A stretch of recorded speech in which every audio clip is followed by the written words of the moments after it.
அதேபோல திமுக எம்எல்ஏவா இருக்கக்கூடிய சபாநாயகர் அப்பாவு அவர்கள் வந்து சமீபத்தில ஒரு பிரஸ் மீட் பேசியிருக்காரு. அதுல தலைவர் விஜய் அவர்கள் கட்சி தொடங்கியது குறித்தும், அவருடைய தாயார் குறித்தும், அதேபோல கட்சிக்கு பின்புலத்தில பிஜேபி தான் இருக்கு. இந்த விமர்சனத்த வந்து இவங்க எப்பதான் விடுவாங்கன்னு தெரியல. அறிவார்ந்த விமர்சனங்கள் எதுவுமே இல்லாம பிஜேபி பின்னால இருக்கு, பிஜேபி பின்னால இருக்கு. தமிழக வெற்றிக் கழக தலைவர் விஜய் அவர்கள் வந்து தீர்மானம் நிறைவேற்றிட்டாரு. பிஜேபி கூடயும் கூட்டணி கிடையாது, திமுக கூடயும் கூட்டணி கிடையாது அப்படின்ட்டு. மறுபடியும் இந்த பழைய விமர்சனத்தையே வந்து வச்சுக்கிட்டு இருக்காங்க. அப்பாவு அவர்கள் பேசுறாங்க, சிறுபான்மையினர் கிறிஸ்துவர்களோட ஓட்டை பிரிக்கிறதுக்காக தான் பிஜேபி இறக்கிருக்கு அப்படின்னு சொல்றாங்க. இது எந்த மாதிரியான பேச்சுன்னு தெரியல. அதுவும் விஜய் அவர்கள் மட்டும் குறிப்பிடாம அவருடைய தாயார் வந்து கிறிஸ்தவர், அதனால வந்து அவரை வந்து பிஜேபி இயக்குது, பிஜேபி வந்து கிறிஸ்தவர். இது எப்படி சொல்றதுன்னு தெரியல. எந்த அளவுக்கு போறாங்க பாருங்க. இது ஹெச் ராஜா பேசியிருந்தா கூட தொடர்ந்து பேசிட்டு இருக்காரு. அதனால ஹெச் ராஜா குரலா தான் இருக்கும் அப்படின்னு பார்க்க முடியுது. ஆனா அப்பாவு அவர்கள் பேசுறாரு, சிறுபான்மையினர் ஓட்டை வாங்குறதுக்காக பிஜேபி இறக்கிருக்கு, அவரை கட்சி தொடங்க விட்டதே பிஜேபி தான். இந்த மாதிரியான யாரை பார்த்தாலும் பிஜேபி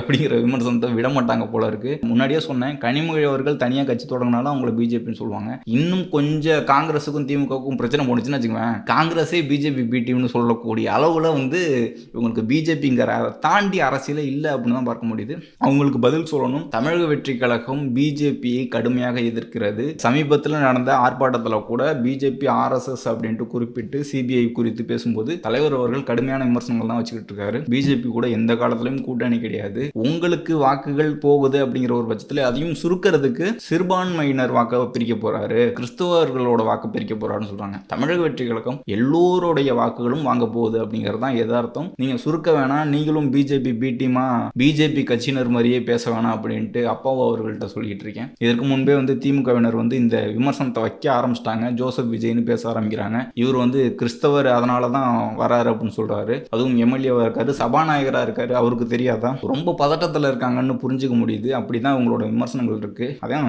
இன்றைக்கு நடக்கக்கூடிய பிரச்சனை போயிட்டு இருக்குல்ல, திமுகவுக்கும் காங்கிரஸுக்கும் போயிட்டு இருக்குல்ல, காங்கிரஸே இவங்க வந்து பிஜேபி பி டீம்னு சொன்னாலும் சொல்லுவாங்க. அந்த நிலையில தான் இருக்காங்க.